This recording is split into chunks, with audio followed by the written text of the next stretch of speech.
take the motherfucking game. Bring it back to the realness from which it came. Nice. All right, what up though, y'all? It's your girl D Detroit Red. It is That Deep is the podcast. Welcome back. Hopefully you guys joined us last time. This is season 1, episode 2. What's up, fellas? How y'all doing? Yo, I'm good. I'm just happy that me and Juan made it back to episode 2. More specifically me, but David Tinsley, and looking forward to getting into this topic. And this your boy Juan. Last week I was steady clowning Juan. I changed my name this week. I'm the good guy Juan. I thought it was Don Juan Rico. That was the past. Don't hold me to it. I want to be the good guy today. But you're the evil twin. Well, you know, I don't really like to follow rules, so I mean, it's gonna be this type of deal. You know, He gonna be one of those people we're gonna have to keep up with. Oh, right. I couldn't even find him. I was trying to tag him in a post, and I'm like, where is Juan? Did he get Kanye, jailed or Ye, Yeezus. People reinvent themselves all the time. yeah. Diddy, Puff Daddy, Love? Mm-hmm. Sometimes I don't want to be found. Yeah. So I think me and you need to catch up, Detroit Red, because we done had the same name for a long time. You know, I actually had some different Instagram names though. One was like Go Cat Go, and one was like Sofa Scene. How long? 729. How long have you had Detroit? The Detroit For a long Red? time, and the Detroit Red is the first social media name I ever had on MySpace. Would you like to tell the audience how you came up with that name, or no? It is my personal tribute to one of the greatest and most admirable men in history, Malcolm X. So it's not because she's a red bone, fellas. No. Yeah, it had me confused for a second there, and I had to go back and think about it. And Malcolm is right on your shirt right here. I should. Hey, Malcolm's on his shirt. You will often see me rocking my Malcolm X hat. So yeah. Oh yeah, that's what the X said. That's what it's about for me. Y'all just look past all that and just go right to the red bone. I mean, Detroit Red, 'cause she red. Hey, it is what it is. Detroit Red in the building. in the building. Anyways, I am very thankful and happy today. Actually, when I was coming up, Jason was like, "You look so happy." I'm like, "I am happy. I'm happy that I finally launched the podcast." Y'all know, you know that this has been something I wanted to do for a long time. So I'm just like super happy. I'm happy that I'm working out. Wow. You know, I'm seeing results. Yeah. I had a traumatic experience, y'all. Yeah. I scratched my back in my sleep, hard as hell, right? So listen, this was like a month ago. Scratched my back hard as hell. So I get up in the morning and I'm trying to look at it. So I'm taking the mirror, you know, to see my back. And I noticed some little A-cup titties on my back. A-cup titty. Oh. I'm like, wait a minute, what is this? What is this? Where did this come from? Hey. Traumatic. Okay, I'm doing all like this. Like, wait a minute. Like, Trying to do them back exercises. man. So I knew of a trainer, and I've been trying to get with him for a long time. Like, I had already gone through the process of, you know, his welcome forms or whatever, and I had already did those, and then never fell through on it. And then after I saw that, I was like, oh, I'm going today. And I signed up, and I've been going. I've probably gone about 8 times. So. And you went straight to the top with the trainer, because I looked at that dude page. He's serious, man. He is amazing. And he is doing amazing things with me, because if you don't know, like, I am super bratty to train. I'm super bratty to instruct or tell what to do, period. Absolutely. So in a training setting, you know what I'm saying, I'm always whining, like, I don't want it. But he like, nope, you got it. So it's been really great for me, and I can see the results, and I can feel the results. You did some steps today, right? Didn't you text me and said something about some steps you did? No, I was just telling you about the stairs when the weather breaks that I like to go to at Shawasi Park. Shawasi Park. Okay. Yeah, it's by you guys. And you trying to get me and Bridget. I'm trying to get y'all. So if you care about me and my wife, why would you do something like that? Because I care about y'all, and this is good for y'all health. Guess so. Good for the body. Good for the mind. Well, I play basketball about 3 or 4 days a week, so. Okay. Oh, dang. Well, you can come get it on the stairs too. No, I don't want none of that stuff. No. I did stairs today at work, so we kind of had a long break, and there's like a staircase, and I'm like, all right. I told my coworker Tom, like, let's go do these stairs, because we're both always conscious of like our weight and eating. Man, them stairs wore me out. Like, nothing wears you out like stairs. Yeah, man. It ain't no joke. That's what I tell my wife to do as a form of cardio at the gym, is the Stairmaster, because it's kind of like you building muscle while doing cardio at the same time. Yes, that is some extremely awesome and taxing cardiovascular activity. Yeah. Right there. But it worked, ladies. It works. Hit them stairs. So, my little clapper, my little baby clapper, it's not clapping yet. But it's like standing up, and it's going to do the ovation next, So let's give a clap. And it's going to be all The natural, baby but that's clappers nothing out here. against the BBLs. It's No. gonna, nothing against you guys. No, we never have anything against the BBLs in the community, because we know. I mean, we do have a problem with BBLs if you don't have a place to stay. I mean, I don't think you should be going to get it done if you don't got nowhere to live. But that's just my personal opinion. Shots fired. I mean, man. I've seen quite a few people go out there and get it done, and they're pretty much homeless. I mean, maybe it's an investment to be It's able an to investment to get the place. to be able to get the place. That's a way to look at it. Do you know what a BBL body can get you today? Oh, yeah. But coming from a man's perspective, it ain't nothing like the natural body. Wow. That natural body to feel. Now, don't get me wrong. A few years in after that BBL, after it takes its course. It settles in. Yeah, once it gets settled, like Nicki Minaj said on that one song, her ass finally soft. Yeah. Oh, so it take a minute to get say settled. that. Yeah. It takes a minute for them to get settled, but they be so excited. They be so excited to have it done. They can't wait to show that thing off. Yeah. That thing be hard as a rock. Yeah. A few of my girls that I'm cool with actually got it. They look great, man. Yeah. So and it seems like it improved their overall confidence too. You know what I'm saying? I agree with the actual getting it done if you want to get it done to improve your body. I agree with that part, but just that physical aspect of it in the beginning, It don't feel the same. it's not like that natural. So what about people who get it and then they don't work out?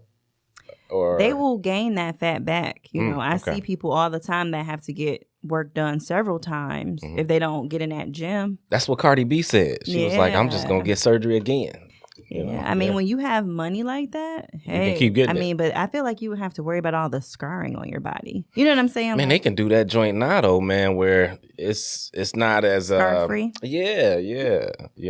So I don't know. Technology is pretty advanced. Listen, Surgery to is not each as their own. invasive. Yep. Whatever makes you feel good, do it. But just make sure you're doing it for yourself and not for any other reason. That's how I look at that. I'm a true believer. If it makes you feel good, you should do it. Kind of like how Jada Pinkett when she agreed to have an entanglement with old August. Segue. It made her feel good. So I'm all for it. That's another thing that I'm thankful for. You know what I'm saying? I'm thankful for Will and Jada Pinkett Smith. You know why? Because as a podcaster, as a social media person, they give you so much to talk about. It's such a layered conversation, this shit that they're going through, and that they're constantly putting their business out there. And so I feel like the podcasters, the think piece writers, everybody, we owe them like flowers or some shit. Absolutely. Like, the shit literally writes itself. Like usually when I'm coming in to do a show, I sit at home, I'm coming up with topics, and I have to, say how we're going to elaborate on it because I want things to flow. But Will and Jada, they make it easy. Yeah, they do. They make it extremely easy. So I am thankful for them today. This is what this show about for me is today, is gratitude. Gratitude, So right? I'm thankful to my trainer. Yeah. I'm thankful to y'all. Man. I am. I'm going to tell y'all why. Because I feel like, I pray a lot lately. That's been a new thing of mine, is that I pray a lot lately. And I feel like you guys coming into my life was like God aligning me with people who believed in me. Right. And I needed that. That's nice, Kat. Thank you. And that helped me to push along what I wanted to do. Yeah. And now I have, two amazing partners, you helping me with the editing, coming on the show, everything, and you just being like cool as hell and willing and pushing me. When we going to do the podcast? You know what I'm saying? Those are the kind of things that I kind of needed to push me into this. So I'm thankful for y'all today too. And I want to say what's up. that. I appreciate that. That's what's up. Yeah. But you got to give yourself a lot of credit because, you know, you could have had people in your life pushing you and it would have caused you to go the other direction. So the fact that you utilized the help says a lot about you. So Yeah, because I don't like to let people down. I think we make a great team, the three of us. I agree with that. We have a very good flow. You know, we can balance it out, and I think it's real smooth. Oh, yeah. Thank you. I showed my mother the video, the last podcast video. She said, who was that guy with all that ice on? That ice. That jury. I was like, oh, that's Guy Juan. But his name today is Good Guy. I'm the good guy. And everybody, the jury is fake. So don't, if you see me in public, don't run up. Oh, right. All right, I'm about to get Juan in trouble over here. Yeah. No, don't run up on me. Will and Jada, thoughts? I'm gonna let you elaborate, Dave. Ooh, okay. Dave, you starting it off. Listen, my thoughts on that is that I'm shocked. I feel like this is a story that I have, right? Back in 2000, I want to say 5 or 6, right before I graduated from college, Will Smith had a premiere at the Phoenix Theater. It was, I think it's Bel Air Theater now, but at the time it was Phoenix Theater. And he actually came up there and he didn't have no security, none of that. Sat in the movie theater with just regular folk and watched the movie kind of in the hood. You know what I'm saying? It was called The Pursuit of Happiness. I think that was the movie or whatever. And from that point forward, I'm like, dang, he different. You know what I'm saying? Right. Because he didn't even have to come there. Right. But I say all that to say this thing was very shocking to me. I would have almost been less affected by hearing about some young rapper getting slain or something. Because, you know, we've been hearing about that kind of often. I think this was more of a shock to me. Not to say some rapper getting slain isn't a big deal, but it was such a shock just because of the optics, because of the fact that Will Smith has been virtually perfect his entire career. Exactly. And then not only that, he didn't just slap any comedian. We ain't talking about like, you know, what's one of them smaller level comedians. I'm right. not, like the reporter he popped that time. Yeah, on him. the carpet that tried to kiss him. This ain't even like the guy that he kissed him on the mouth, and he even slapped him lightly. You know, it's not little Duval, and no disrespect to him, but this is Chris Rock is arguably one of the top 5 best comedians of all. He's probably on a lot of people's top 5 or top 10 lists. Dave Chappelle, as far as who's doing it right now. Man, when he had them HBO specials back in the day, and he was doing it like bigger and blacker. I'm trying to tell you, so yeah, that was my ish. So it was a shock to me. Well, my opinion on it is, I'm tired of these award shows. Okay. You know, I'm tired of them hiring us to make a mockery of us. That is definitely a big thing that you see, and a lot of times it's like a handful of goddamn black guests in the audience to begin with, and they're the ones getting mocked the most. Exactly, they get mocked, and that's true. I was actually happy that he got up and actually did what he did. Now I don't know if the slap was real, because that slap was, it kind of came from here, and then he swung. It looked like he should have got an Oscar for that slap in itself. But if the slap was real, I think it was well deserved, because I mean, they already had an incident back in 2016 when Jada was boycotting the Oscars because she felt that Will should have been nominated for, I believe the movie was Concussion. Yeah. And Chris Rock was hosting at that time also. And, you know, he made some smart comments about, who is she to boycott the Oscars when she wasn't even invited. And I know that, I believe that someone else writes this material. Yes. But I'm tired of fucking Chris Rock, Stephen A., D.L. Hughley. I'm tired of all these guys always just accepting anything for a check. And another thing is, you know, Chris Rock been married before. So we all know how women feel about preparing themselves for to go out for these events. So even knowing that, in sense of that, you know, I don't want to say insecurity the women go through, but they go through a lot to get themselves together.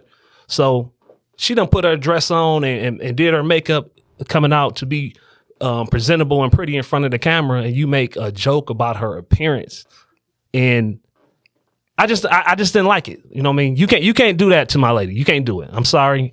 So you feel like that makes getting up and slapping someone in a live telecast acceptable? I think that fuck the Oscars. I don't care where we at. But in this particular equation, we are all rich in this room. So it's not like he's not around people that's on his level or his peers. So it don't matter what level you on. This is a area that we are all privy to. So I think the biggest problem people have was it just because it was the fucking Oscars. You know, oh, we just got allowed to be here.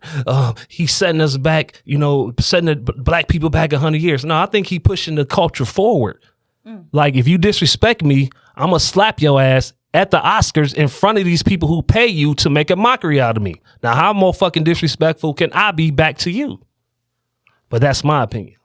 What'd you think? How you feel, Kat? Well, I'll let you elaborate on Oh, that. well, I just want to, I guess, counter something that you said about black hosts going up there and typically ragging on the black people. I think Ricky Gervais, and he might be a comedian, British accent, so I'm assuming he's from the UK. He hosted the Golden Globes for a few years in a row, and he was killing white people. I'm talking about, he linked them to the guy, what's his name? Jeffrey Epstein, right? Talking about that most of the people in the audience were So in what his... you're pointing out is that every race does that. I'm just saying The that whites go at the whites. the whole purpose Because the of- whites don't go at the blacks when they host the show. Okay. the whole purpose of the Oscars is for these people who are celebrities, who are deemed to be the stars of our country. Right. They come together for one night, and they subject themselves to being made fun of Right. just for that one night. Because outside of that, our perception is that they're living great, fantastic lives. So that's kind of always been the case. Now, I would agree with Juan if this was something different, if it deviated from what the Oscars has typically been. But this has always been the case. And I think that's the reason why it was much deeper than the joke, or at least the reason why Will slapped Chris Rock was much deeper than the joke, because it's like, this isn't any different than what had typically been the case on that platform. Okay. You know, I feel like, you know, I know a lot of people are talking about the white gaze. Why do we care so much about the white gaze? I'm going to tell you something. I don't give a fuck about the white gaze. Right. I give a fuck about the black gaze. Okay. Okay, there are young black men, impressionable black men watching Will Smith behave like a fucking hooligan. and when you say gays, you mean Gaze, not Gay Yeah, for the gays. audience out there. Okay. Gays, not gay people. The gays, them looking on us and us embarrassing ourselves in front of them. I feel like if he did this at the BET Awards, I would feel the exact same way.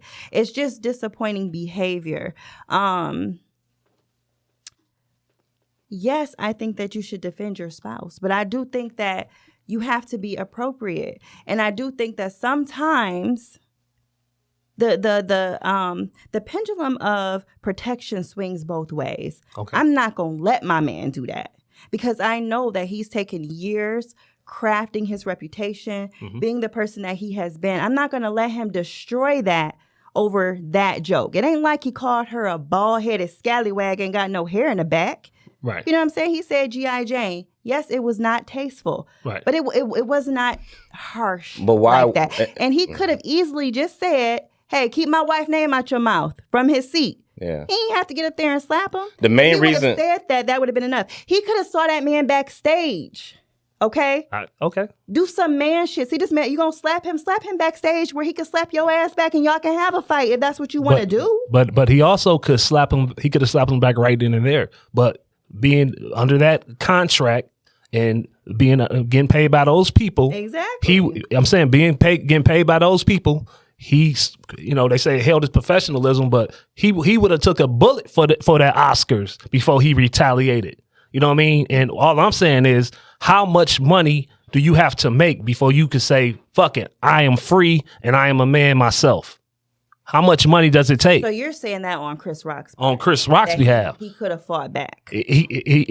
But Chris Rock, maybe he thinking about his reputation and that he doesn't Absolutely. want to be seen in that manner, that he's behaving. And his kids is basically watching too. primitively. Yeah. Exactly. Yeah. So I understand let me that. just tell you something. We live in a community that is devastated by violence, and situations like this perpetuate death every day. I'm sure there are thousands of cases that a man was defending a woman against some type of disrespect and ended up in a casket. Absolutely. So why would you want to perpetuate that further? And you're Will Smith. Will Smith has been damn near perfect as a human being. Yes. For his whole career. He has. He's took so and much I give ridicule. Him so much grace for that. You know what I'm saying? I would never cancel Will Smith over this, but you're going to be accountable. You're going to know that this wasn't the appropriate thing to do. But, and he's apologized. I mean, you know. Of course he apologized, but another thing that we have to understand is for every action is a reaction. Mm-hmm. You don't get to determine how I respond if I feel offended in any type of way. And if I don't care how it looks to the people all around the world saying that, okay, that was a bit much for me to respond. If you can respond, I mean, you can offend somebody on the smallest level on that particular day, mm-hmm. they can not be in their right mind and they can hurt you really, really, really bad just based off that. Now, is his response right? No. But did you still get hurt in the process? So the best thing I can recommend is don't offend nobody, especially not a man's spouse, and especially one that you know has been drugged, had memes about him over this whole. But here's the thing about that. Right. This is what happens when you put people in your fucking business. You know what I'm saying? Like when Jada Pinkett decided to do the Red Table Talk, the first thing Will Smith says was, I didn't want her to do it because I didn't want people in our business. Right. And she didn't care. She went against his wishes. She did the show anyway. She tells their business every time they have a show. Here's the thing. When you make yourself vulnerable, right? If I get on this show and I tell y'all all my business, I'm telling the world, everybody who's watching all my business, a part of me is expecting them to care. But here's the truth. People don't care. They don't. They're nosy. Right. They're not tuning in because they want to heal. They're right. tuning in because they want to know your problems because it makes them feel better about theirs. Right. You know what I'm saying? So Jada's on this quest, you know, to heal the world. And her family's been in disarray ever since she started this shit. But at the same time, talk about what we talk about. Don't fucking talk about my hair. Yeah. She talk about her hair. I literally posted a video on my stories today of her saying she don't give a fuck what nobody got to say about her hair. She said that. Okay. She said that even before this happened. So if you don't give a fuck, what's the problem? I think she just had an issue with Chris Rock because of what had happened prior. The joke that he made pertaining to her not being invited to the Oscars. What I'm saying is if I found out that Will Smith beat Chris Rock's ass backstage because he disrespected his wife on stage, I would have said. I don't think he would have needed to. See, Bravo. Chris Rock, to me, he's not even that type of guy. He's not that type of guy. And I would have been able to look at him in that moment and be like, just the conversation with him would get the point across. Now, some people that may not have that type of energy. Yeah. Let that have been a 50 Cent or somebody on stage. Right. Where I don't even know if approaching them that way would have worked because 50 Cent is wired a little differently, right? But for Chris Rock, it's like, no, I'm not about to go up there and sucker slap Pookie. Right. I might have a conversation with him, and that might be all that's needed.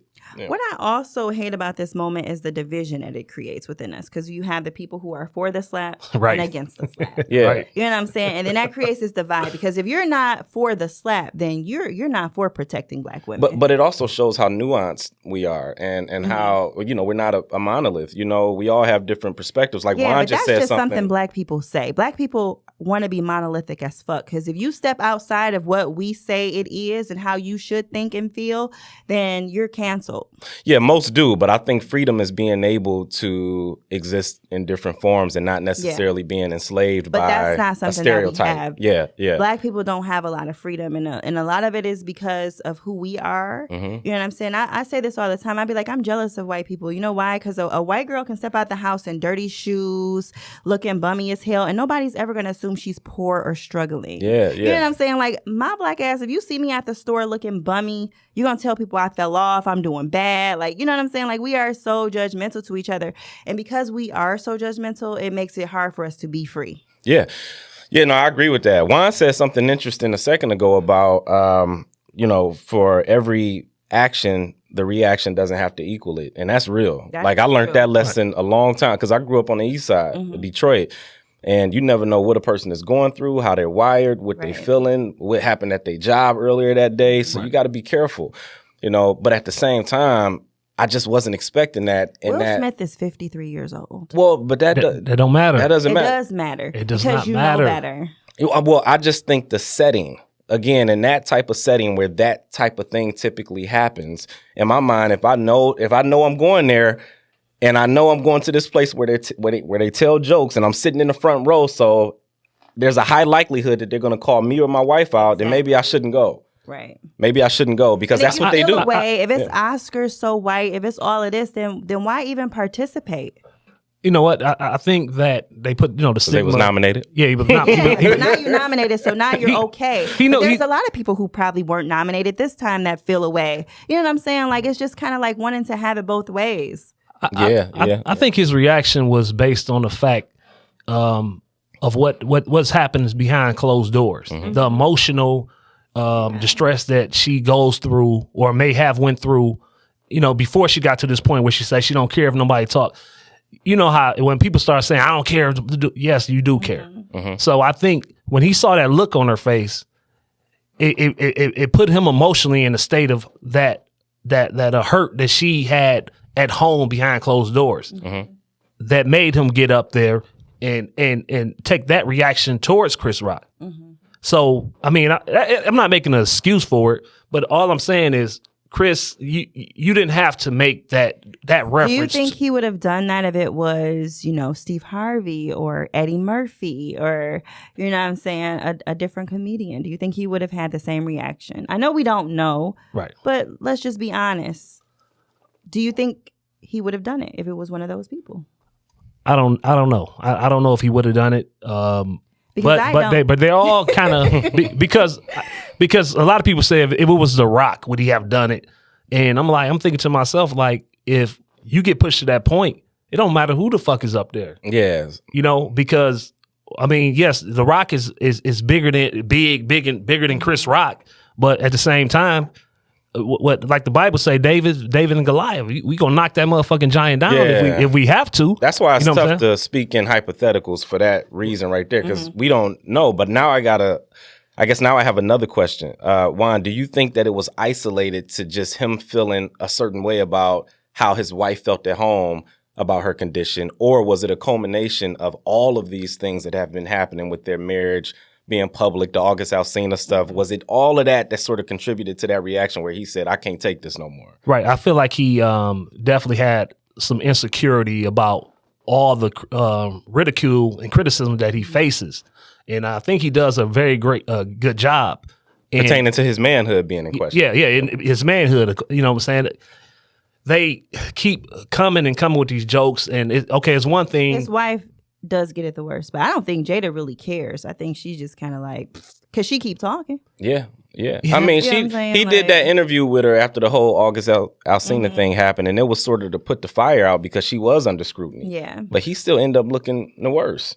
Right.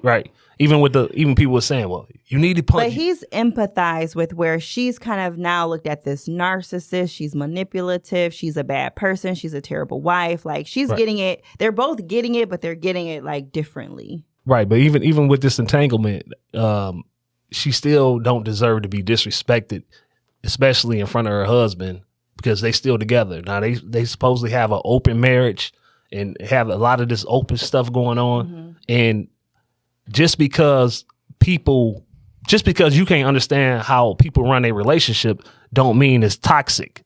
You know what I mean?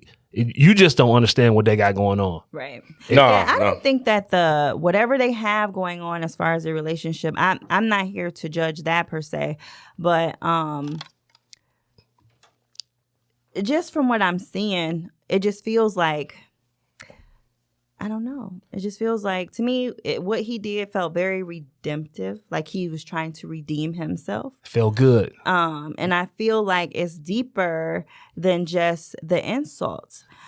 Will Smith talked about in his book how he watched his father beat his mother. Right. And it made him feel like deep down inside he was a coward because he never did anything about it. Right. So all that build up from, these events happening and, them putting all their business out there for the world to scrutinize, and his wife being attacked and him being attacked, and then this possibly being the final straw and him feeling like he needed to prove himself a man finally. Right.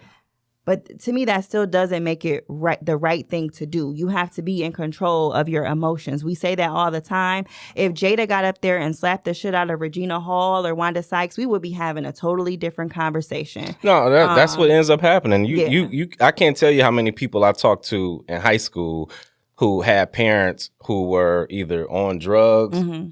Maybe they had a father who was in and out of their lives, this, that, and the third, and they were hell-bent on not becoming that person. Exactly. So much so to the point to where they became that person. Right.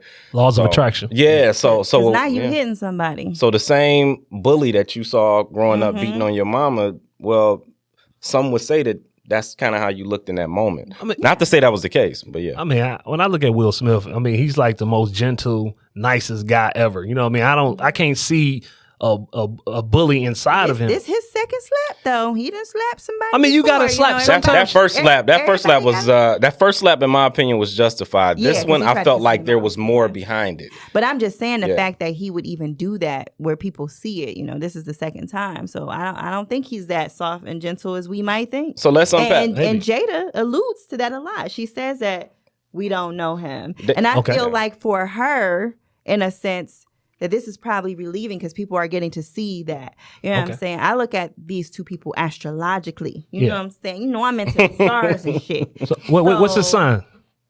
Will Smith is a Libra. Okay. Jada Pinkett is a Virgo. Oh, yeah, them Virgos. Shoot. Yeah, my God. So let me tell you, Virgos are very convicted people. Jada Pinkett, she's real. You know what I'm saying? That's what she projects. She's real. Right. You know what I'm saying? She tells it like it is. You know what I'm saying? She doesn't have anything to hide. You know, she's real. Right. I think that Jada Pinkett looks at Will Smith as having a facade. Mm-hmm. You know what I'm saying? I think that she looks at him as having a facade. So Will Smith is a Libra. Right. Libras are very dependent on having a spouse. Okay. So the sign Libra... So there is something called being in fall in a sign. So when you're a Libra, when your sun is in Libra, the sun is in fall. So that's a weakness. You have a weakness in your ego. Okay. One could say. So a Libra needs a spouse. They don't like to be alone. They are literally the companionship sign. Okay. They are very compromising. They will try to be whatever the person they love needs. A Libra will drop their best friends over their spouse. Okay. So I feel like Will's been trying to fulfill whatever it is that Jada needs. Okay. Jada wants him to be real, but he's put so much into his reputation because Libras are very reputation conscious. Right. They are very conscious of their reputations. So I feel like she probably gets a little pleasure off of seeing him kind of drop the facade a little bit and be a little raw out here. Yeah, even if it's something that'll lead to his demise, I guess. Oh, he definitely got laid for real after that night. You know what I mean? When he got home, you see how hype he was at the after party. Yeah, you hear they're saying they're going to discuss this on the red table, right? Right. Do you think that? Because my thing is, I'm thinking that Jada's going to tell Will that, you know, that wasn't about me. That was about your ego.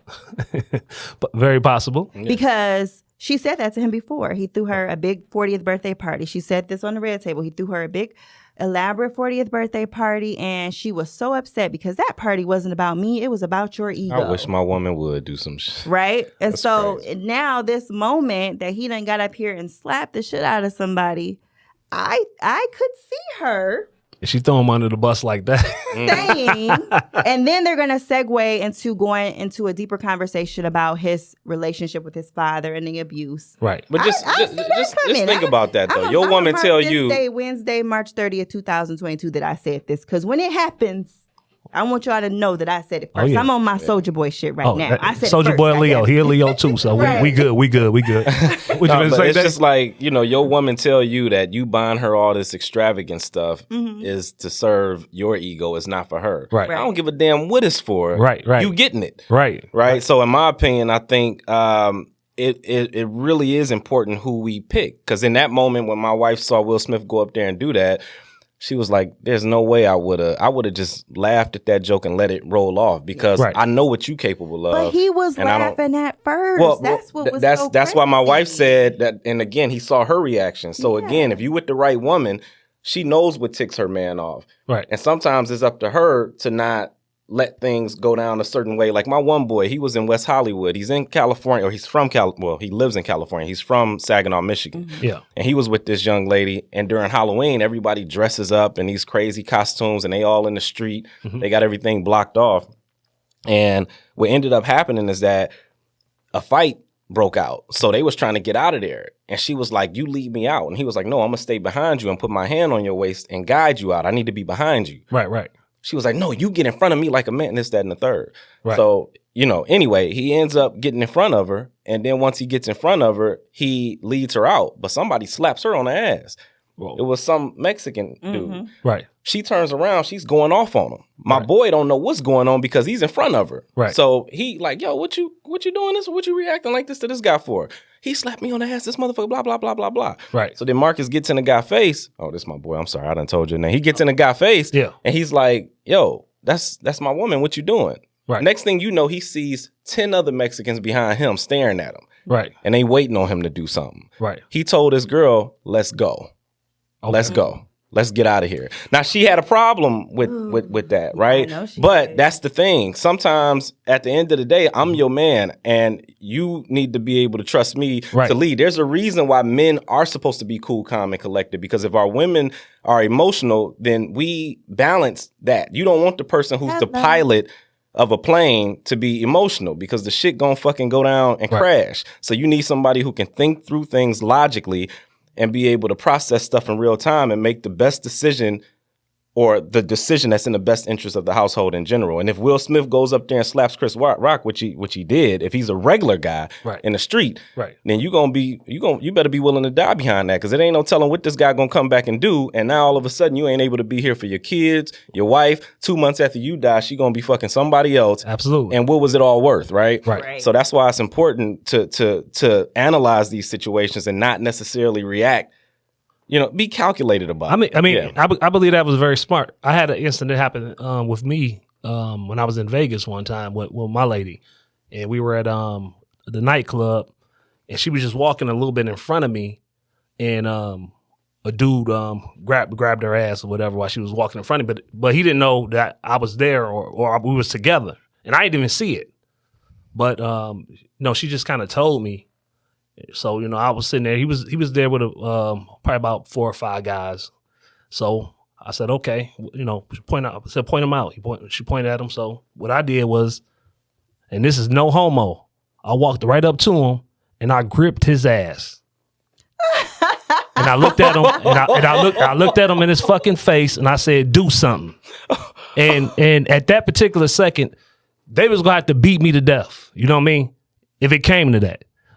But that may have not been the most smartest thing to do because it was just me and her there. Right. But you never know what tip a person is on. That's real. That's real too. Listen, I don't fuck with that. I mean, I'm saying like I get that these things probably happen all the time.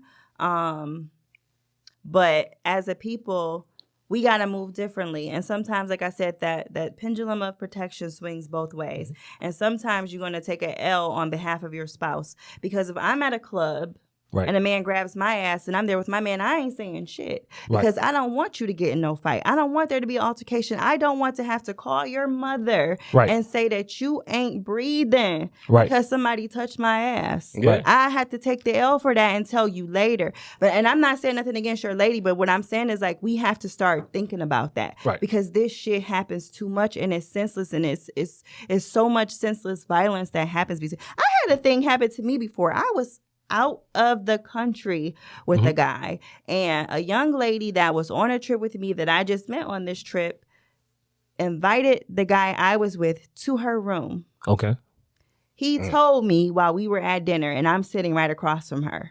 Right. Why would you tell me that? Because I threw a drink at her. You know what I'm saying? And now why would you tell that Leo woman that? Exactly. Why would you tell me that? I can't sit in front of her when she just strong disrespected emphasis me like on Leo. this. Right. You know what I'm saying? Like I can't sit across from this girl while she done disrespected me like this and be calm. Mm-hmm. You know what I'm saying? Like, you should have waited till we got home to America and been like, hey, that girl was a thought. She tried to give me to her. You know what I'm saying? Then I'd have been like, ooh, you know what I'm saying? But you gonna tell me right there where I'm sitting with her? Yeah. No, I mean, here's the thing. And some people, are gonna feel like, yo, I'm willing to die behind. I don't want you to die. Well, though. but that's their decision. That's their decision. And freedom is messy. That's what happens. So some people are gonna choose to do it. I just don't like the projection that happened after the Will Smith incident, where all black women were like, yeah, this is how my man need to be. And it's like, nah, you ain't Will Smith. Derek Blackman did this live, and you saw it on Instagram, where he basically said, ain't nothing happening to Chris Rock or Will Smith, because they got too many people, white and black, who make money off of them. Even if they wanted to kill each other, nobody ain't gonna let that happen. But regular, average Joe people, it's like, no, that ain't what manhood. Don't make it seem like that's the definition of manhood, or protecting black women. There's multiple ways to do it. So that's the thing that I don't like. There are multiple ways to do it, and this is not the only way. And I have people DMing me like, this is disturbing that people don't think that you should protect your wife. First of all, she was not in danger. Let's just get that out of the way. She was not in danger. So she was being protected, like, as far as her ego, but she was not in any physical danger. So there didn't need to be a physical assault to happen. Don't play with me, Chris Rock. And he could have simply said that. If he would have just yelled from the audience, keep my wife's motherfucking name out your mouth, I'd have been like, ooh, that was ghetto. But that would have been more acceptable than getting up there and slapping him. You can't control nobody's reaction. I'm not saying that you can, but what I'm saying is that would have been a better reaction. I can't control it, but I can damn sure say what would have been a better reaction in your opinion. It's better than having this nigga apologizing. If he was set on what he did, he wouldn't be apologizing. Well, you know he's only apologizing for the brand reason. So what? He's still apologizing. Yeah. I mean, I don't agree with that, because I would have never apologized. You would have stood behind your decision.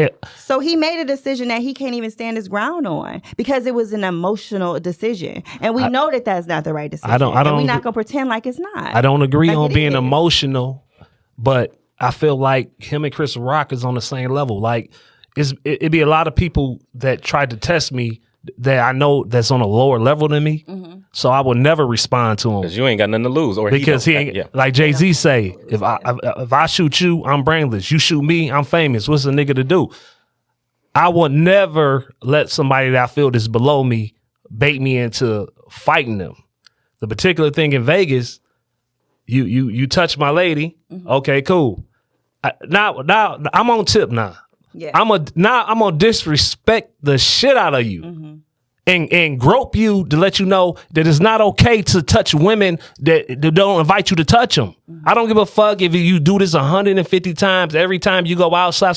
Keep your motherfucking hands to yourself. That's almost equivalent to a fucking rape to me. You know what I mean? If you will grab a woman's if you will grab a woman's ass without her permission, what else would you do if everybody else went around? Right. Now let me violate you and see what you gonna do. I want to know in real time what made you choose that versus like, you know what I'm saying? Like, because you had to think that through. Because I was in the club and I'm like, if I swing and knock him out, now I'm gonna go fight 5 dudes. But what is he gonna do? I grip his ass and then looked him in his face and I said, do something. And what is he gonna do? Tell his boy, hey, he just grabbed my ass. So even in that moment, you were calculated. I'm calculated. But do you think in that moment Will Smith was calculated? Well, he didn't hit him with a closed fist, so I guess there was some thinking in that. Yeah, I think that the smack is the most disrespectful thing you can do. Humiliate, right? Yep. And I heard a lot of people say, "What if this was The Rock? What is this?" Okay, maybe he wouldn't have slapped The Rock, but just because I might not respond a certain way to another person, don't think your little punk ass can just say shit to me too. Everybody just can't keep talking. Yeah. And think they can just get away with it. You know what I'm saying? And keep going on and on and on with it. No, I'm going to slap your little ass. You better not open your fucking mouth no more. You know what I mean? And from now on, when we go to these award shows, ain't nobody the jokes is over. So what happens? But that sucks. What happens moving forward, like at comedy clubs and stuff like that? That actually sucks. Like, this could kill comedy in a way because people are going to be afraid. They're like, I don't know if I want to talk about nobody in the audience no more. You know what I'm saying? And I love comedy. I got it at a comedy show before. I mean, it's nothing wrong with comedy, but is he gonna do that to the Jews? Like Nick Cannon said something about the Jews, and they fucking took his show away. Didn't they take his show away? I think they did. For a minute, it took his show away. He got it back, but yeah. If he gonna say that to the transgenders, the LBGT, is he gonna say that to them? Or is he just gonna say it to easier targets because everybody else keeps talking about it and you just being a bigger man? The black man always got to be a docile male. Even back in the day when Jackie Robinson was playing baseball, these people were disrespecting him. He couldn't respond because he was on that platform. Why we got to keep being docile? Stop going to these platforms. Stop going to this shit. Stop going to this shit. You're right about that. I guess on the flip side, and I understand Juan's point, but if Jackie wouldn't have done that, then they wouldn't have made way for other people to break in. So there's a pro side and a con side. So to Will did this, so the next person can do what? No, I'm not saying that, but his lesson is, I think the broader lesson is you can't expect for everybody to just be okay with certain things. Not, again, in that form, I don't think Will Smith should have done it. He knows what's happening. Mm-hmm. That's what they do there. But in real life, you can't always expect for the reaction to equal the action. So that is a broader point that could be taken away from it. But yeah. My opinion on it is Will Smith did this to show you that we came so far that if a motherfucker disrespect my wife at the Oscars where we couldn't really come to X amount of years ago, I'm worth $400 million and I worked my whole life.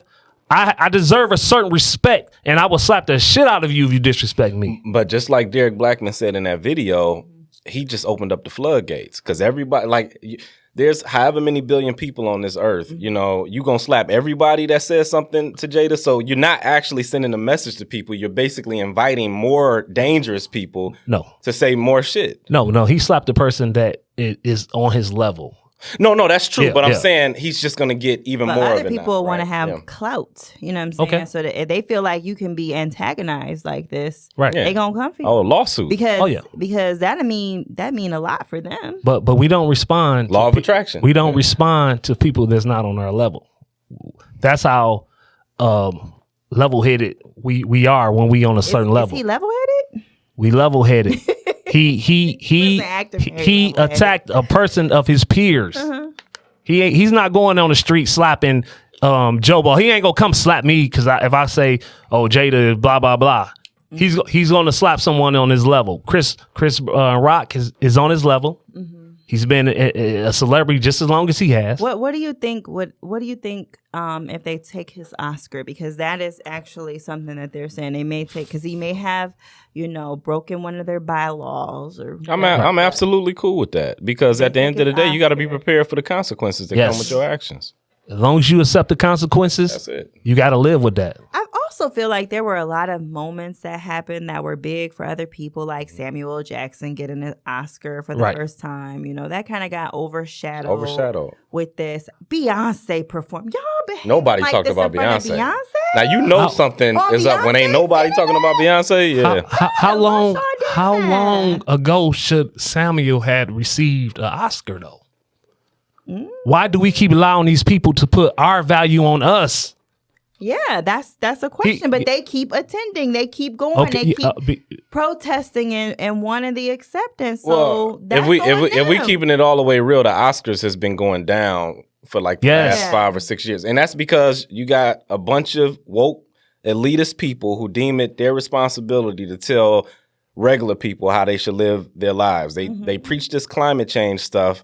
Meanwhile, they flying there on a private jet to the Oscars. Right. And again, even yesterday, it was a whole display of wokeism. You had everybody wearing the Ukraine stuff when they don't know shit about the war. Right. They just see it on the media or in the media or on the news, and then they formulate their opinions based on that. And then the other thing, too, Regina Hall, she said something earlier, I think, to Will Smith in the show where she might have said something like, I was going to ask you to come on stage, but I wanted to get Jada's permission first or something like that. Nobody made a fuss about that. They laughed at it. And then I think her, Wanda Sykes, and Amy Schumer, I believe that's her name, they made a joke saying that, oh, well, they got 3 women to do it because it was cheaper than getting 1 man. Like basically talking about the pay gap, which is bullshit. And, and I can get into that too.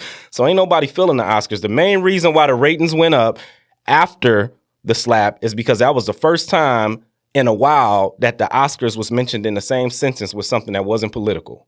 Right. And that's the reason why people ain't watching it, because they politicize every fucking thing. So the Oscars, The like Oscars are boring. Yeah. You ever Yeah. watch the Oscars? it's been very boring. And then Terrible. like their own people are turning on them. So like you said, it's been going down, down, down. Now all of a sudden, more black people are winning awards and being invited in, because you know what, most businesses, We drive culture. yeah, we drive culture, but with most businesses, once the white people are done with it, now they want to come and invite the black people in to keep it going. You see what I mean? We get invited later. Why not let it die along with the Grammys? Well, how they canceled Kanye West, Yeah. let it die, and we start our own stuff, and we can put our own value on our own people, because hip hop and black actors, we run this fucking shit. Well, because it's the lack of value of each other. That has to be all that it is, because the BET Awards should be the biggest award show that there ever was. Absolutely. Right? Because all the big black stars should be there, but Absolutely. once they get big, they stop coming to BET. You know, Exactly. we just see them at the Grammys or the Billboards. They don't go to BET anymore. They don't go to Soul Train anymore. They don't go to their shit anymore because it's not important. Now I've made it. Now I have to appeal to these people. And that is generally what happens. And that's on us. And it ain't gonna get them the big I agree. That payday. is on us. We can't blame white people for that. That is on us. I agree. Going to the BET Awards ain't gonna get them better opportunities. It ain't gonna get them bigger pay. So even what Juan is saying, which, you know, I understand, it's like, yo, we need our own thing, but that would also mean having your own industry. Right. Because having your own thing don't mean nothing if it's not gonna lead to nothing bigger. Absolutely. Yeah, they can go to those shows, and again, they still gonna be getting BET movies, getting paid hardly nothing, barely having their own trailers and shit, and that's just what it's gonna be. So what it is there's a lot of work to be done. It's a lot of work to be done, and we need to go ahead and let them phase out. You know what I mean? But what happens is they keep putting these. Don't go on there and be no damn buffoon. No, I just hate that. Like, I mean, don't be that sideshow. He may got paid to do that though. Yeah. How much do you guys believe that this was real? I think it was real. You think it was 100% real? Oh yeah. Okay. Man, I thought it was real, but I'm starting to sway away from it a little bit because that slap, man. How he followed through with it. That's like some duo, some duo slap. Like what the hell is that? Like, oh man, I was so excited. I was in the bar. It was choreographed too well. It looked like, you know what I'm saying? And it was like Chris Rock was leaning forward to it, like. Well, you got to think about it. Listen, Will Smith trained for Ali for some years before I mean, it ain't like he can't scrap. Oh no, I know he could. I know he would whoop August ass and Chris Rock ass. Yeah, so I think his move was calculated because he ain't just somebody who don't know what he doing once he get that close to you. Right. He knew what he did, and he didn't want to hurt him. He just wanted to humiliate him. Do you guys think he would have slapped Jim Carrey if Jim Carrey? I think so. I don't know. I think so though. I want to slap Jim Carrey. Why? You know, I had a lot of respect for Jim Carrey. You know, he was talking about the universe and how, you know, all these different things about the universe. He said he would sue and all of that. He talking about, you know, the narrative is we got two brothers who got into something and they don't want to bring the law into it. You know what I mean? So he's not pressing charges, but now all of a sudden they trying to push this narrative. Oh, it's a crime. He should have been locked up. He should have. Don't worry about you. You wasn't the victim. Don't worry about what we doing over here. You know what I'm saying? Maybe we got some deal. We go work out behind closed doors. But Jim Carrey, he done got ran off when he got to start talking a certain way. Now all of a sudden, Gail King or something, she want to do an interview. All the people she could pull out, she pull out Jim Carrey. I mean, what the fuck? What's going on? But you don't think what he said had any validity though? Because he made a good point. He was like, yo, this shit gonna stick forever. He did that on national TV. And you have to understand that Chris Rock is his friend and they're comedians first. They were comedians first. Yeah. And so they understand the job and they understand that sometimes these types of performances come with that job and that you shouldn't be assaulted for the job. Just like you talked about consequences. Jim Carrey saying, I'm not letting you get away with that. Right. He's giving his opinion that they asked for. Yeah, but at the same time, maybe you won't talk about somebody's wife when her hair is short. That's true too. Talk about everything else. Don't talk about her appearance because women are sensitive about their appearance. That is but I feel away. I feel away about it because if I'm a comedian, I'm conflicted. And if my job is to come on the show and entertain, I'm gonna do that, and I don't want to sit up here and be worried about whether or not, you know. So I can understand the comedians still doing what they paid to do, Right. you know. And also, like Dave Chappelle, he had that stand-up comedy maybe last year where he started going in on the LGBT community, not in a way where it was just like one-sided. You know, he was fair about it, right? And he didn't come across as homophobic, but he did that because he wanted to make a stand for all the other comedians and say, you can't just cancel every fucking body. I'm Dave Chappelle. Right. You can't cancel me, so I'm going to do this Right. to counter what the cancel culture was trying to do. Exactly. So I think if a comedian does succumb to the pressure of not being able to be themselves and overthink their performance, then it just sets a bad precedent. I don't see Dave Chappelle. I don't see Dave Chappelle doing nothing like that though. You see Dave Chappelle talking about that type of comedy? Well, he said something about Candace Owens. You remember? I think he ended up saying something about her. She looked like she Owens got. is an easy target though, because everybody hates. Well, her. she is, but she's a black woman. She's still a black woman, and he said something. But you know that's where the protect black women shit stops at Candace Owens. But what I'm saying is that it shouldn't matter who the person is. It shouldn't. At the end of the day, Dave Chappelle has insulted women before. Okay. So he's going to that to those lengths to do that. So All I know is if he would have said an offensive joke to a transgender or something like that, and they would have responded the same way Will responded, he would have had way more.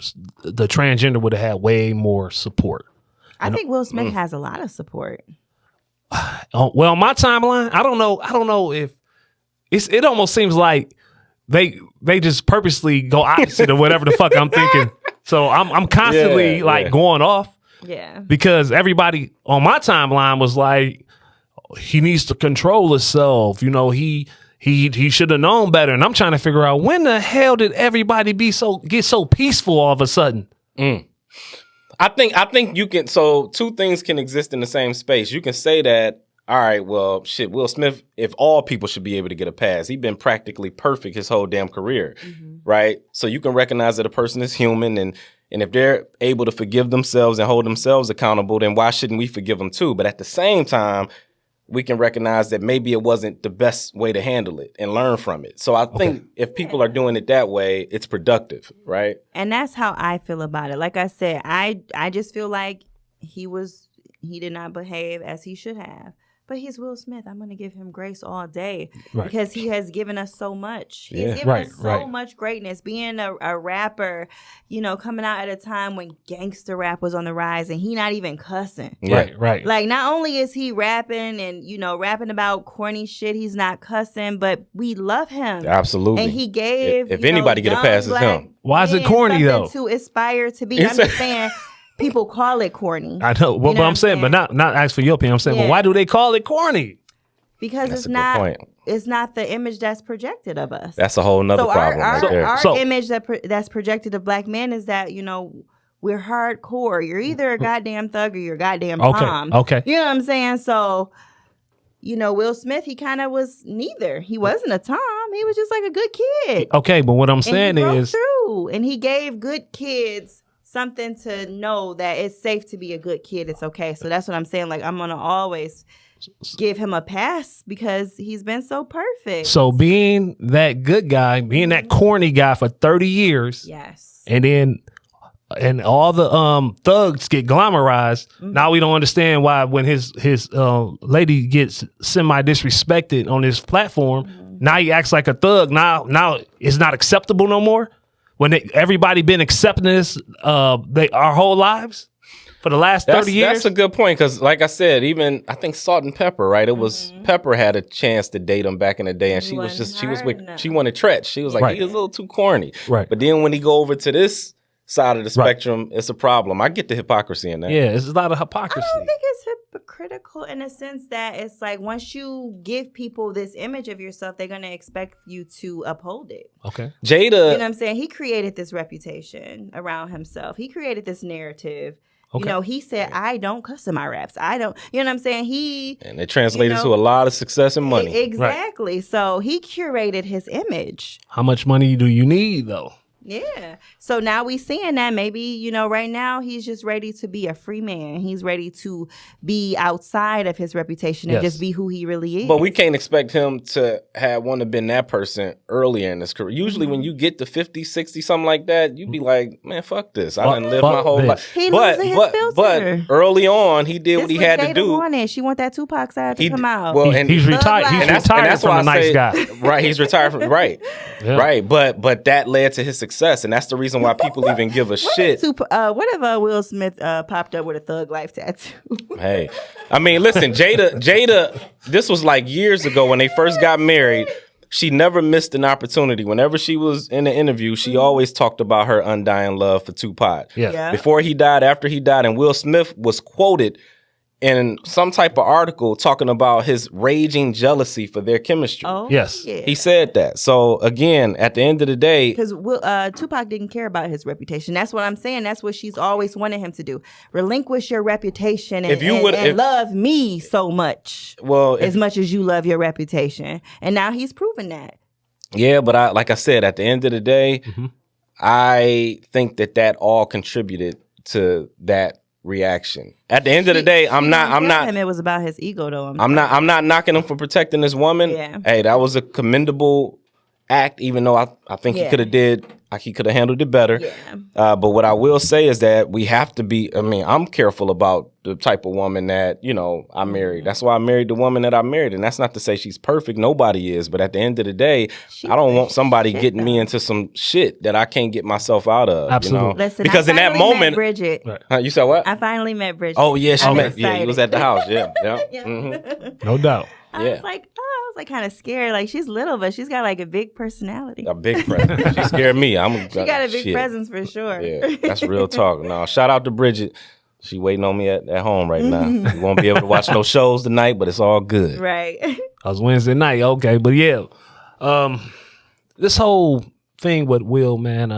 At the end of the day, I believe he's at that stage the same way Kanye is. Mm-hmm. What's the point of having money? What on that song, he say, what's the point of being rich if you can't start doing stuff you want to do? You cannot be a slave to this I can buy image. a house next door to my wife. I'm this rich. I love how Kanye's standing up to Hollywood, man, because he's just pointing out how insane these people are, man. Right. With respect to the man's place in a household, with respect to people being okay with kids being influenced by certain things on social media. I like the fact that Kanye is being a bit more conservative and standing up for things that average people actually care about. You know what I'm saying? Because sometimes you can get so high to where you become a bit apathetic and you lack self-awareness and you up in the clouds. And with Kanye West, I give him credit because I might not agree with everything he does or how he does things, but I certainly can appreciate a celebrity who is saying some shit that actually affects or impacts my life at the level I'm at. So I know shout out Chris to Kanye. Rock is hoping that North post a TikTok so Kanye can go crazy and then he can be off him. You know what? Yeah, I know, right? He's probably like, please, North, post a TikTok. So even off Kim, show a titty or something. I would actually like that pretty much, but for real. But what is black excellence though? What is black excellence? If you had to name someone who epitomizes black excellence, who would you name? To you. Actually, me? I want to hear Juan answer first. Juan, you answer first. Kanye, Tupac. All right. I would say Tyler Perry. And the main reason why I would say that is because he did exactly what Juan is talking about. He didn't complain about not getting a seat at the table. See, that's the thing I don't like, right? Create your own shit. Sure. But the thing that I don't like is people who complain, because all it shows is that you're bitter, you're resentful. You might as well take that energy and putting it into some shit that's going to work for you. And you blaming your lack of success on a whole nother group of people that ain't stopping you from doing what the fuck you want to do. And Tyler did that. And he did it quietly. Perry. He did it quietly. Nobody knew he was building that studio. Right. He about to build the airport. Nobody knew this. And then all of a sudden he had a premiere. All these celebrities there with their names up on the studios and shit like that. Like nobody saw that coming. He moved in silence. And when you do move in silence, you have less resistance. You have less people trying to sabotage, and not necessarily sabotage your plans, but if people see you doing some shit, they're going to go over there and be like, oh, maybe I should go over there. You get what I'm trying to say? He did that shit quietly. So that's why I respect him. I agree get that, and I wouldn't have personally picked Tyler Perry, but the way you elaborated on Right, that, right. Tyler Perry, #1 in Black. Come on, Right, never right. complains. Thank you, Right. Black Never man. complains. My thing is Yes, this though. I agree. Yeah. My point with I was trying to make with this Black excellence thing. Mm-hmm. What's the point of getting into a high position Mm-hmm. if you gonna stay under the same slave-minded? What's the word I'm looking for? The same agenda Mm-hmm. that was put in place from back in the day, from the slavery, from races. As an example. I think the idea is to play the game until you don't have to. Okay, but when I'm saying like Black judges, for instance, I see a lot of Black women judges, and they get into these positions, and they are trying to do such a good job based on what they were taught from this racist system that they go harder on a Black kid more than a white judge will go in on a white kid who committed the same offense.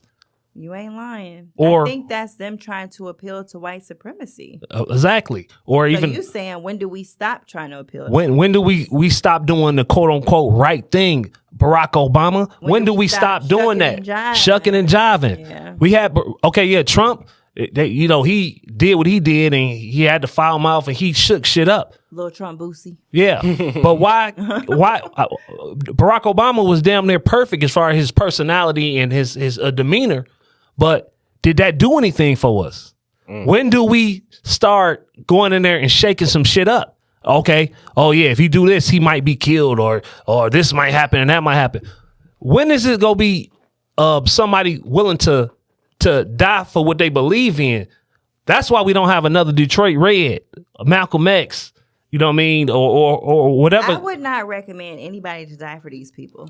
And I would say, I'm sorry, I wouldn't, because people gonna do what's best for them. I understand and you that. can die for them, and they gonna still do what's best for them. No, and whatever that is, that's what they gonna do. So I don't recommend that. I don't. Right. You know what I'm saying? You can be a leader, but I don't want you to die. You don't have to die. I think the problem with the Black community Yeah. specifically is that we have too many leaders and that we depend on them. Mm-hmm. The Al Sharptons, all of these charlatans. Oh, that's not a leader, bro. No. Well, I'm just saying, any Black leader, at the end of the day, I'm an individual. So Right, I'm right. not going to sit up here and do some shit just because you're doing it, because you're Right. just as fallible as me. The Right. only leader that I have is something that's transcendent, is God. And I Right. think, worshiping any man, I don't give a fuck what race you are, Right. is a recipe for disaster. So I think that's the main problem with the Black community, is that we depend on too many people. And then when they let us down, well, where the fuck does that leave us? But so how does that work with the pastor? People go to church because they feel like the pastor is the leader. I think it's a huge problem. You know what I'm saying? Like you said, it's a huge problem, and I'm not saying that. Pastor's a man. Yeah, You a vessel, right? right. But what I'm saying, I'm not saying that you go out there and just get yourself killed. But what I'm saying is, you're not supposed to be killed because you have a freedom of speech or a belief system that you put out there. You shouldn't be killed behind that. I think you should be willing to die for what you believe. Right. That's what I'm saying. But maybe not so much for like the people, because again, the people gonna do what they want. All these great men that we have died, and where Right. have we progressed? Nipsey to? Hussle. Nowhere. Where have we progressed to? Nowhere. Nipsey Because Hussle. We lost God all rest these his great soul. men. You know what I'm saying? because it hasn't sparked in the mind of the people who's coming up next, because we are taught to be so docile, or we get to a certain age, we can't turn 40 years old and still talk loud and be reckless or what they deem as reckless. We can't do that because we're told you got to take care of this and you got to take care of that. No, fuck that. No, I think you have to balance that energy. You know what I'm Okay. saying? Because you can't be out here wilding out. I mean, you're not gonna You know what I'm do. You're saying? not gonna You got do. a family and you You- got you- shit that needs to be taken Juan care is of. speaking from a perspective too, and I don't know this, so please correct me, Juan. Right. But you seem like you're an entrepreneur. You seem like you don't depend on Right. anybody, but you represent. That's like an anecdotal scenario. You represent a small fraction of not just Black people, but people in general. Right. Most people, they clock in. Right. You get what I'm trying to say? So I- not everybody can be a boss necessarily, in which case Right. that way of doing things won't help them because they won't be able to take care of themselves. or Oh feed no, their no, family. I did that too when I worked. I did that too. but I mean, it's different now. yeah. You got your freedom now. Yeah. Oh, I went through hell working, and because nobody wants you to talk like this. Yeah, you know what I mean? yeah. But then I spoke what I got going on now into existence as well. Mm-hmm. See, I used to go to work and I used to have headphones on, right? And they thought I was listening to like rap music, but I was listening to self-education books. Mm-hmm. So I was learning about the laws of attraction and manifestation. Mm-hmm. So it allowed me to be able to start manifesting some of the things I got going on now. But you're the exception, and like you said in the last episode, you was like, "Yo, I'll fucking outwork." Right. And that's the fact. Right. Most people just don't have that. So they need a set of advice or principles or rules that apply to what they have going on because that's just the world we live in. They don't know though. Yeah. That's what I'm saying. But even if they know, it's choice. So it's definitely choice. Yeah. Just like Detroit Red, you talked about before we even started the podcast, you had a choice. You choose to do the podcast, and now we're here on episode 2. Right. So you used your resources, you took the advice of people who were genuinely trying to help you, and you made that choice. But it don't matter how many great podcasters or influential people that you were hanging around with. If you don't make the choice to do it, it don't happen. Right. So that's why I said, I get what you're saying 100%, but to somebody else, it don't matter. Even if you're willing to teach them, they still got to make their own choice. Let me tell you something about Black people, okay? Yeah. We are always, and a lot of us constantly in survival mode. Right. So survival mode consists of shucking and jiving sometimes, being docile. We do what we got to do to get what's done that needs to be done. Mm-hmm. Right. You know what I'm saying? And I'm never going to knock any of us for doing that because I understand that. Because I know what it is to have mounting responsibilities facing you, and you got to take care of this shit. You do. You know what I'm saying? So I'm not going to knock somebody at the highest level. You're a millionaire, but you got millionaire bills. Yeah. Right. And you got to do what you got to do to maintain the millionaire bills. Yeah. Well, You know that's facts. The thing that I don't like, though, is the people who settle for being average and they complain about not being getting all the benefits of being great. And it's like, yo, what you sitting up here complaining about how much you get paid versus this person at your company when you clock out after 8 hours every day, that person might be there 12, 13 hours. Right. So at the end of the day, I think people in today's society are a bit delusional, and that goes to, I guess, and I don't even want to switch topics, but this whole equity shit or this notion that everybody deserves the same. Like, you don't deserve the same as me if I work harder than you, and that's okay. Or if I have more education. If I have more education, but there's this huge push for equality, and it's not cool. It's actually counterintuitive in itself because you're taking away from people who deserve shit to give it to people who don't. That's a whole nother conversation. That's what this world is made of, though. We are becoming, as a society, just weaker. I mean that's the point. But that's the point. Kids, papers in red ink because it's disturbing. Can't be any losers either, right? No, Right. You don't win or lose, Which is ridiculous in sports. competition. Well, Right. Because it's like, what the hell is this? Mm-hmm. I mean, it's the lack of education that we're taught as far as how the world really works, and that's just how I go. We don't know how to save money. We don't know about assets and liabilities. You know what I mean? So we make this money. And we can all be, it could be 5 people in a room and we all make the same amount of money, but one person is look like they're doing, or actually is doing way better than everybody else. And that's just because of the fact that the other 4 people just don't know how to prioritize their funds and, and still look good in doing it. So the important thing about stuff like this and having a leader is, it's not going to reach everybody, but it's going to spark some minds. You know what I mean?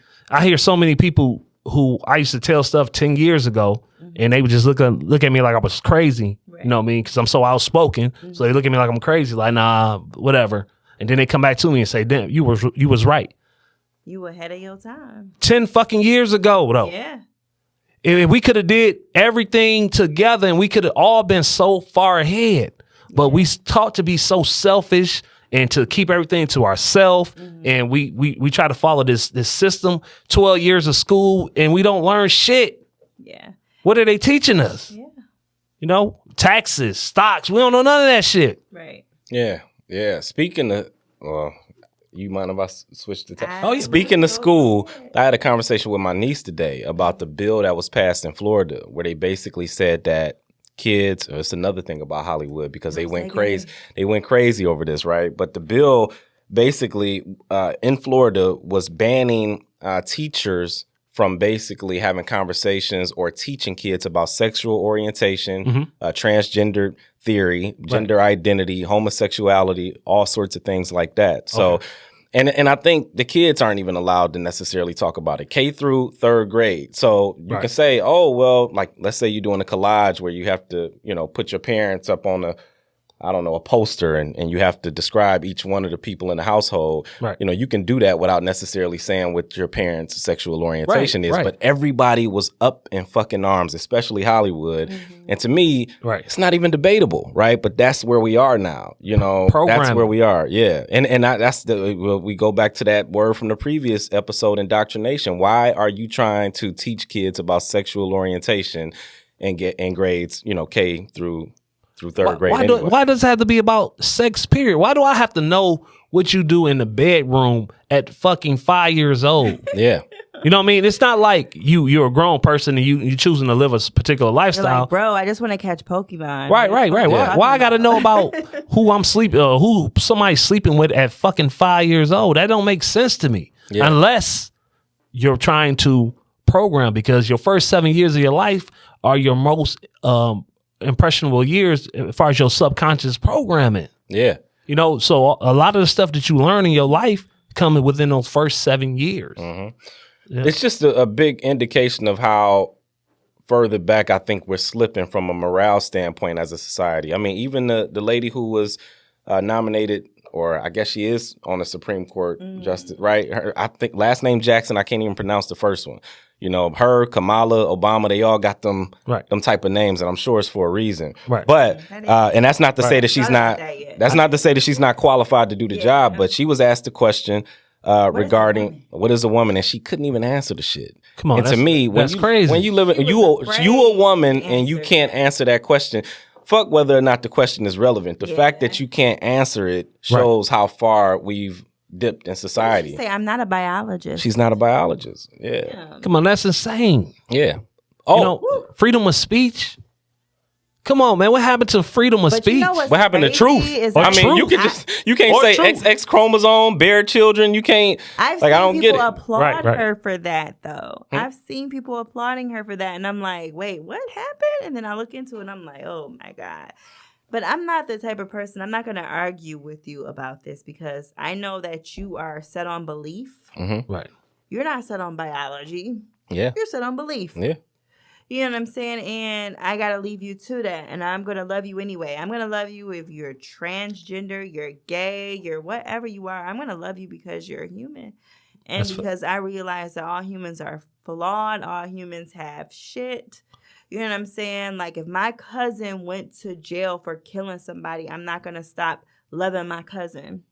Yeah. Right. That's real. So if you are transgender, if you are whatever, and I'm not saying that these things are equivalent, but I'm saying it's like the love doesn't stop. And I'm not here to argue with you what you feel like you are. That's not my place. You know what I'm saying? But, this is just the world we live in today. And I'm not trying to be PC, but what I'm saying is that I empathize. Yeah.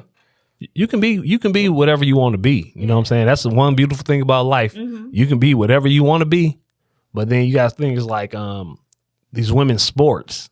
Oh. See, then that takes me to another place. I don't feel like that's fair. You saw the transgender woman that basically set a record in some swimming competition. Yes. But when she was when she before the switch, she was ranked like 400 and something in the men's competition. Went from 400 and something in the men's competition to number one in the women's. See, I might be a little bit jealous of that, because if this was going on probably about 15 years ago, I could be the number one scorer in the WNBA right now. You would have been like Joanna, man, for real. No. I mean, I don't know how fair that would have been.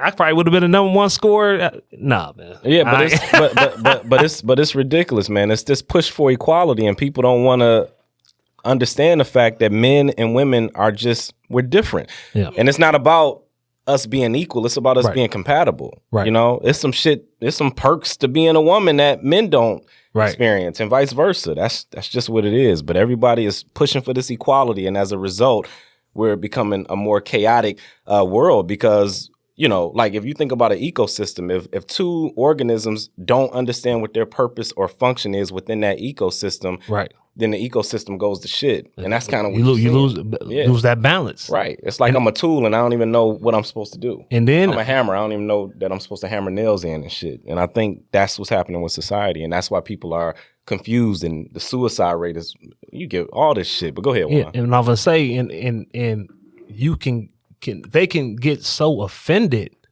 and you can't say certain things that actual women that were born women physically, I guess is what you're supposed to say. Women that were born physically women, they get more respect as being a woman than an actual woman, and That's crazy. that is like confusing to me. I don't get it. I mean, how do you feel about that? Because you're a woman.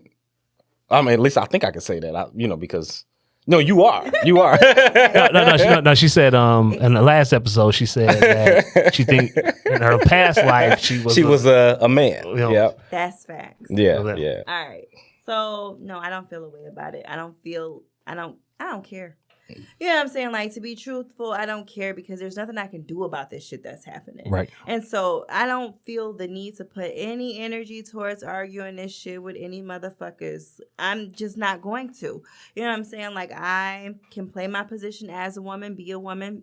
I am a woman. I was born a woman. I'm not going to ever refer to myself as a cis woman because what the fuck is that? What's that term? Cis, yeah. What is that?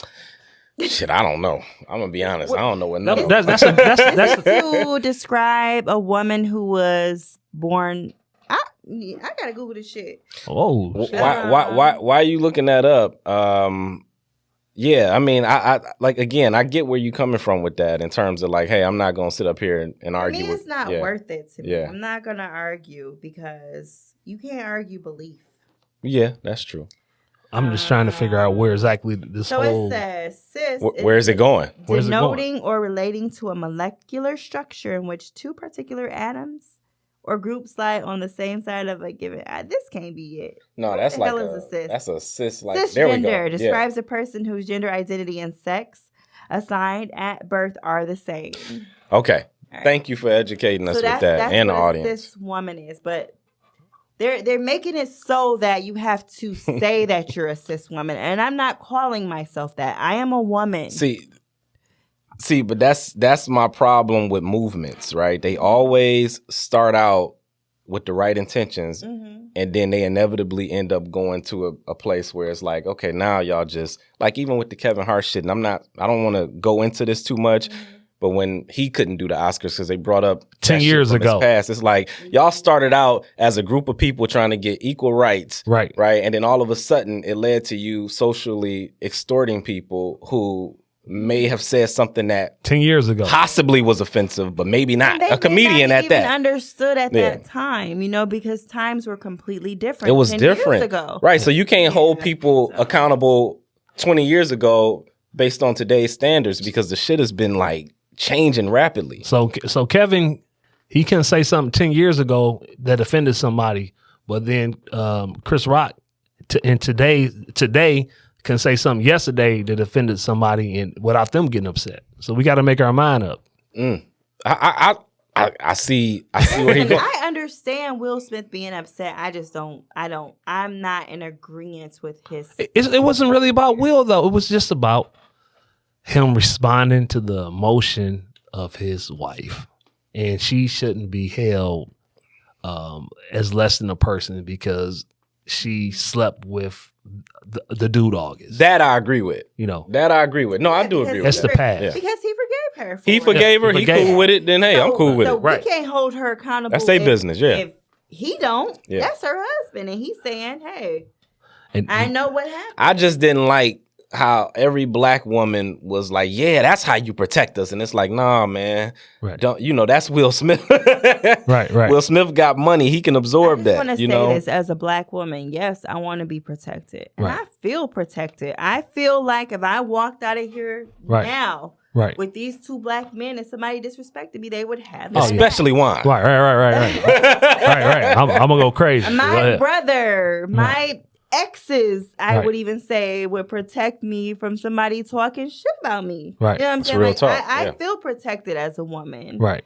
You know what I'm saying? So, but I know that there are women who don't feel that. I know there are women that feel like they're not protected. And so when they see an action like this, it makes Right. them have hope. And it makes them feel like, all right, this is what we want. Mm-hmm. Because We want you to be willing to risk it all because because what you laughing at? I mean, if because- like you actually about to get killed or something, I'm gonna Yeah. risk it all, but not over no words. And that was somebody Yeah. talking about. I Yeah. But think- I'm just saying, like, when you're being a black woman, right. you have to be extremely strong to withstand the things you see, read, and hear every day. It's not a day that goes by that as a black woman that you don't feel somewhat attacked. Right. And so I understand why black women are happy at this moment, because it feels like she got attacked and that the attacker immediately got what was coming to them. I understand that. Because a lot of black women are physically and mentally abused. Yes. So We go through hell. So is it more than another race of 12-year-old women? black girl walking down the street and you have men harassing you. right. And you 12 and you built like you 8. Right. But that doesn't even matter. You know what I'm saying? So I get it. Right. We just gonna say, Dave? I get it. No, I was saying, are black women attacked more than any other race of women, or is that something that we cling on to? Oh, maybe. To consider ourselves, like it's almost like we're special, so we have to paint this narrative in our head that we're separate from other races of people. Is it actually a fact that black women are attacked more than any other race of women, or is that something that black women have just? I do shit. not know. And let me tell you also, I don't care. I'm gonna leave it there. I'm gonna leave it there. Because You took it there. Any woman is Shit, attacked I ain't of think about it any like that. race, of any creed, of any color. I don't want that shit to happen. Right. No, I agree So it with you. doesn't I matter. agree with you. It happens to me more. But what I'm saying is, as a black woman, I'm going to tell you, since I was a child, since I was young, I've known that being a black woman, it was an issue. Okay? From O.J. Simpson to Wesley Snipes to, me being able to pick up a People magazine and seeing that people said disparaging things about black women, having an attitude, being too mouthy. You know what I'm saying? I've been seeing this shit since I was a kid. Right. So I grew up knowing that being a black woman, like, yo, this is a strike against me. It's a major strike. Here's the thing: is I can't tell you what your experience was, but I think there's an issue with us making a blanket statement for all black women. So I could say my experience growing up in the hood was this, Right. but I don't want to necessarily say all black men, Right. because it's different. And if you prioritize the collective over the individual, then I just don't think it really leads to anything good, because you discount the individual. And now all of a sudden, even if my experience doesn't align with the collective, I'm still going about living in this world thinking that I'm the target, when in actuality I may not be. It's just that I think this because it's the group's ideology. Gathers the collective. That what? We live in a world that gathers the collective, and then it attacks you based on it. I don't know. I don't know if that's true. It's a programming. And it happens to y'all too. It doesn't happen to me. It definitely happens. It's a programming.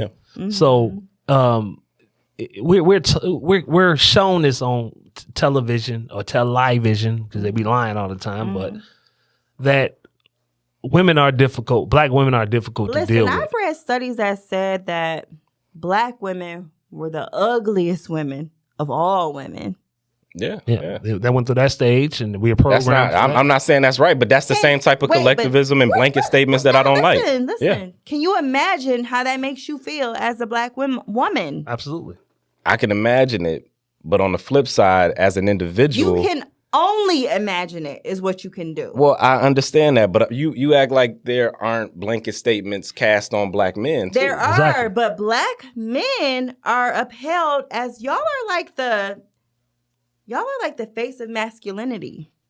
Okay, like when people think of a masculine man, they think of black men. Well, we're the face of when violence, people think too. of powerful men, they think of white men. But when they think of a masculine man, they think of black men. When they think of a thugs, when they think of masculine thugs, woman, they think of black think men. of black women. Yeah, okay. but I'm saying we all have negative stereotypes. You do, Right. but We all we're do. women. Okay, so we're emotional, so we feel it different. Y'all not emotional.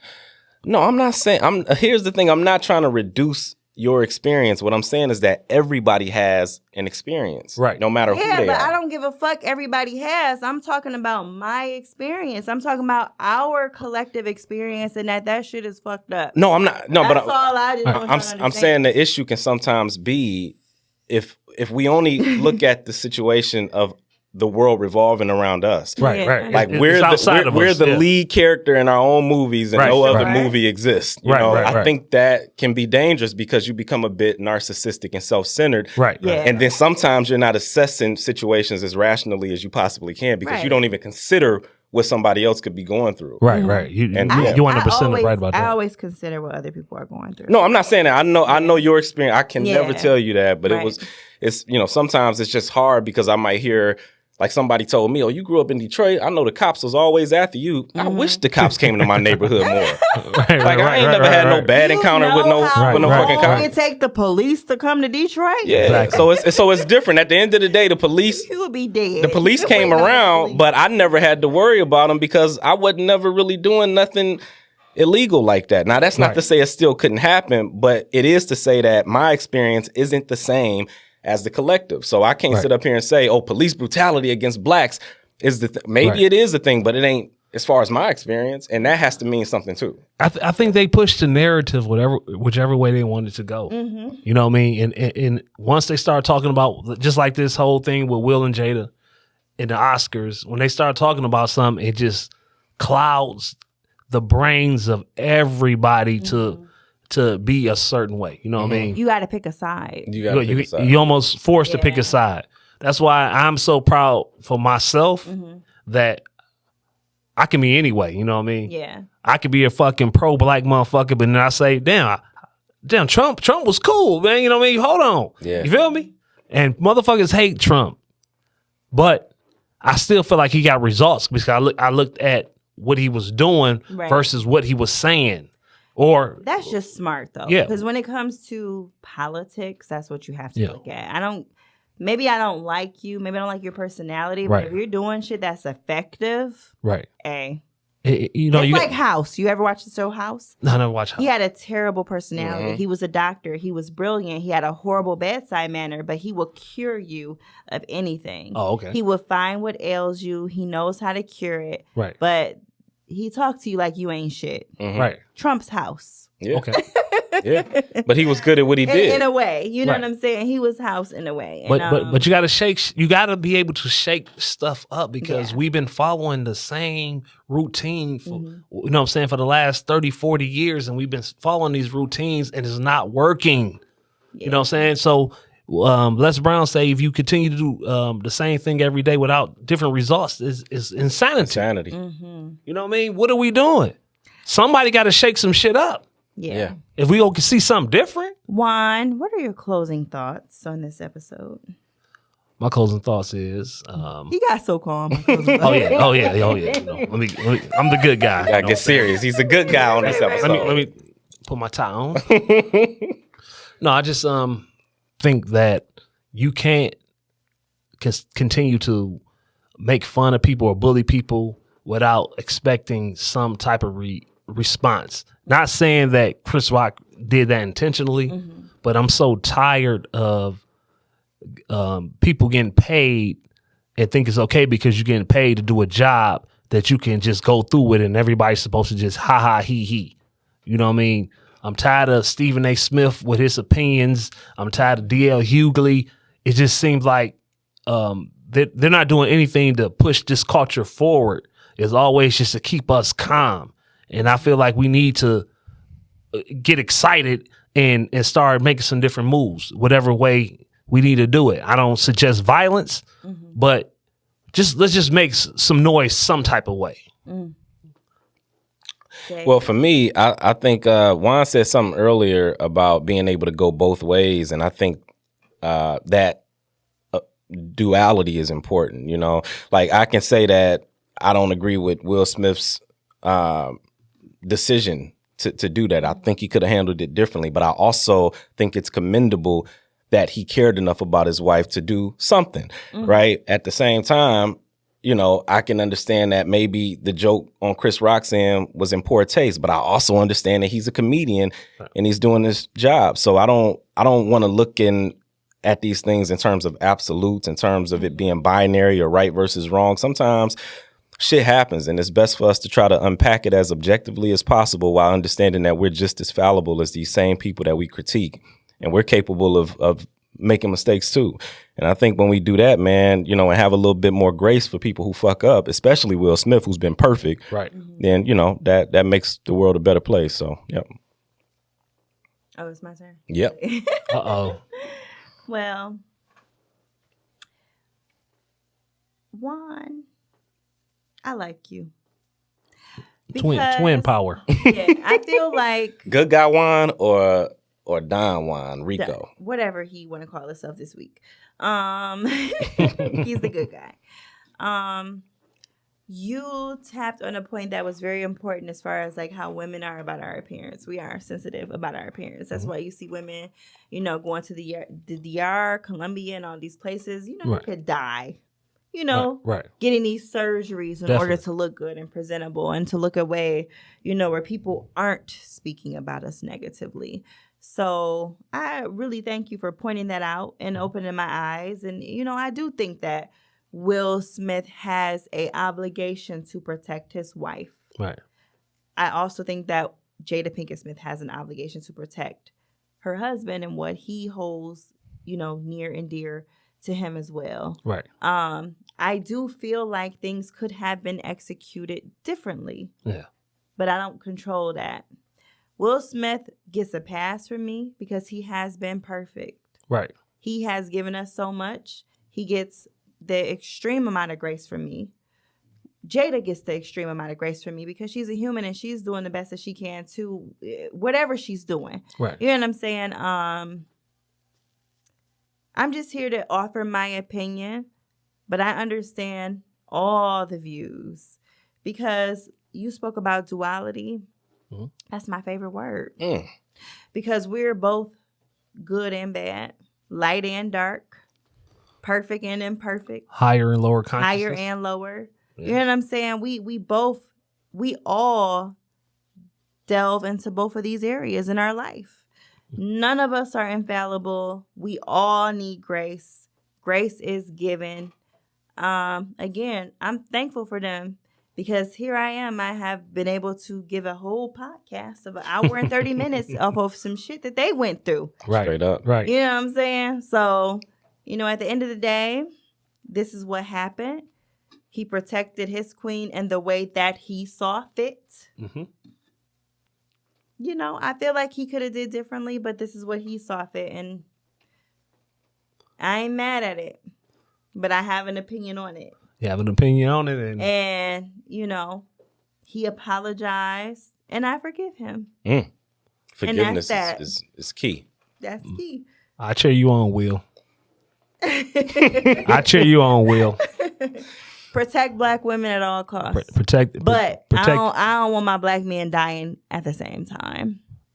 Oh, we got enough time from the last statement? Go ahead. And I heard a lot of women on my timeline say that she's supposed to stop him to be able to from attacking Chris Rock. Mm-hmm. But they haven't been able to stop abuse in their own life. So how do you go say you're going to be able to stop this man from attacking somebody else? But that might be for a later topic. Yeah, that's a good point. Yeah. Well, you know, it is that deep. And we got deep. And I hope you enjoyed it. And good night. Real deep. Peace.